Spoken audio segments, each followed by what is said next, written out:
پیارے دوستو، ہر سال حج کے موقع پر حاجی لوگ شیطان کو کنکریاں مارتے ہیں جسے جمرات کہا جاتا ہے۔ اسی مرتبہ حاجی لوگ شیطان کو کنکریاں مار رہے تھے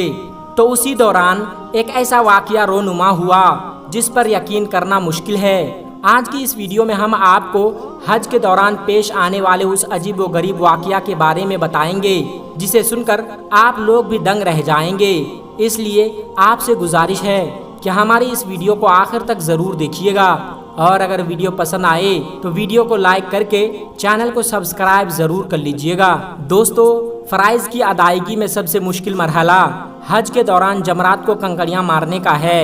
جمرات 3 مقامات پر واقع ہے۔ یہ وہ جگہ ہے جہاں اللہ کے حکم سے حضرت ابراہیم علیہ السلام نے اللہ کی راہ میں اپنے سب سے محبوب لخت جگر حضرت اسماعیل کو ذبح کرنے کا ارادہ کر لیا تھا۔ جب حضرت ابراہیم علیہ السلام اپنے بیٹے اسماعیل علیہ السلام کو لے کر مینا کی جانب جا رہے تھے تو 3 مقامات پر شیطان نے حضرت ابراہیم علیہ السلام کو ورگلانے اور بیٹے کی قربانی سے روکنے اور اللہ کی نافرمانی کرنے کی کوشش کی تھی۔ حضرت ابراہیم علیہ السلام نے ان 3 مقامات پر جمرہ اولا، جمرہ وسطیٰ یعنی درمیانہ اور جمرہ عقبہ یعنی آخر پر شیطان کو چھوٹی چھوٹی 7 کنکریاں مار کر شیطان کو بھگانے کا کام کیا تھا۔ چنانچہ حضرت ابراہیم علیہ السلام نے جب اپنے لخت جگر حضرت اسماعیل کو لٹا کر گردن پر چھری پھیر دینے کا فیصلہ کیا تو اللہ تبارک و تعالیٰ کی طرف سے فرشتے کے ذریعے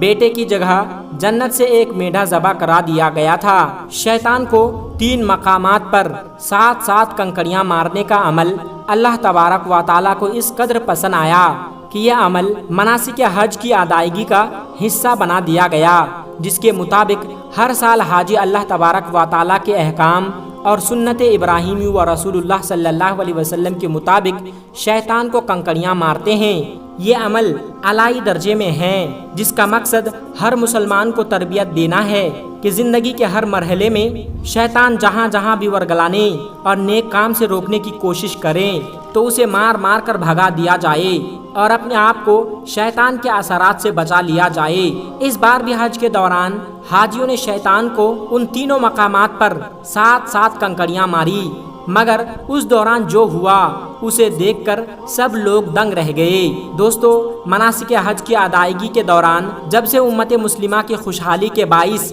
اجمیوں میں حج کی تعداد میں اضافہ ہوا ہے، اس وقت سے جمرات پر کنکریاں مارتے وقت بد نظمی اور بھگدڑ مچنے کی وجہ سے حاجیوں کی شہادت کے واقعات میں بھی اضافہ ہو رہا ہے، جبکہ حکومت سعودی عرب نے مناسک کے حج عمرہ کی ادائیگی کے سلسلے میں حجاج کرام کے لیے سہولتیں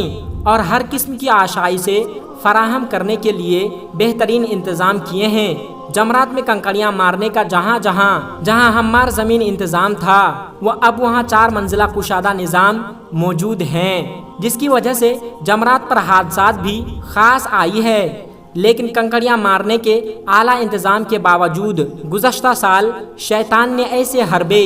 استعمال کیے کہ بھاری تعداد میں حجاج کرام شہید و زخمی ہو گئے تھے۔ اس حادثے نے پوری دنیائے انسانیت کو ہلا کر رکھ دیا تھا اور امت مسلمہ کے افراد کی بد نظمی، کشمکش اور نفرت کے مظاہرے نے مناسک حج و عمرہ کی ادائیگی کو بھی اپنی لپیٹ میں لینا شروع کر دیا تھا۔ غیر مسلموں کی سازش کے تحت اب اسلامی شعائر بھی لب کشائی ہونے لگی ہے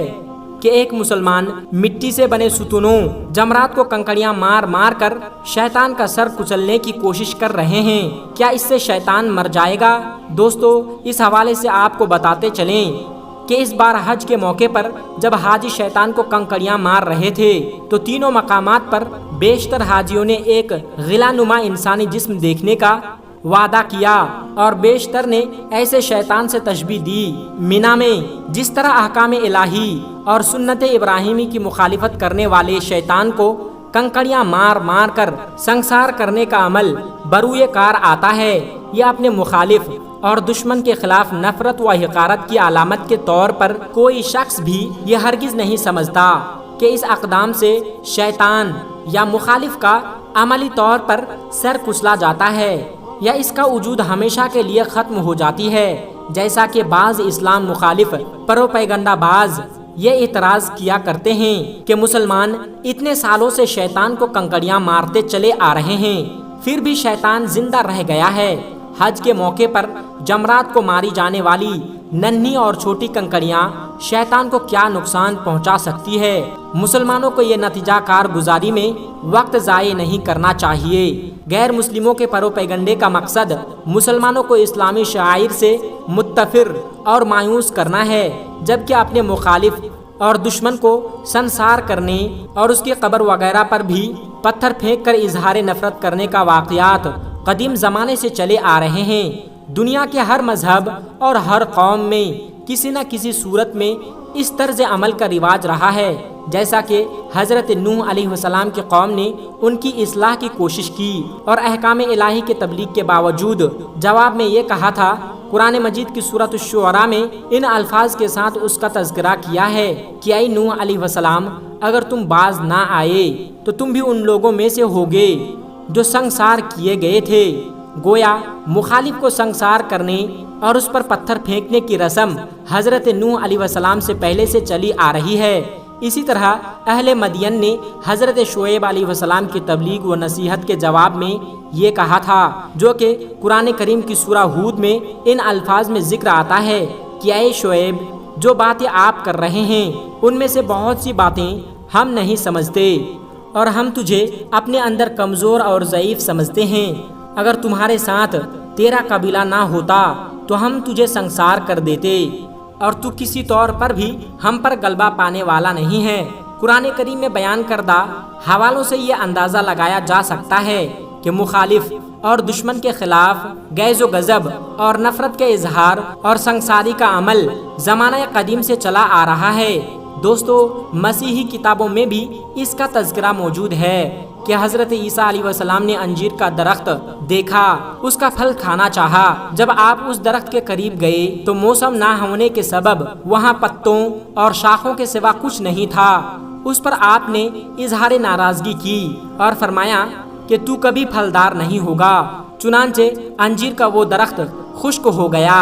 اور اس کا وجود ختم ہو گیا تھا، لیکن عیسائی اب تک مسلسل اس جگہ کو سنسار کر رہے ہیں۔ یہ جگہ بیت المقدس سے جبل زیتون کو جاتے ہوئے بائیں جانب واقع ہے۔ اس کے علاوہ زمانہ جاہلیت سے اسلام عرب کے لوگ جسے قابل نفرت سمجھتے تھے، ان کی قبر پر پتھر برساتے تھے۔ چنانچہ ابو الغزل نامی شخص کی قبر پر اس لیے سنگساری کرتے اور پتھر برساتے کہ اس نے ہاتھی والوں کے ساتھ مل کر مکہ مکرمہ پر حملہ کر کے بیت اللہ کو گرا دینے کی مذموم ارادے سے آنے والے حبشی گورنر ابراہہ کی مدد کی اور اس کا ساتھ دیا تھا، لیکن وہ حملہ آور کے ہمراہ مکہ مکرمہ تک پہنچنے سے پہلے ہی مر گیا تھا۔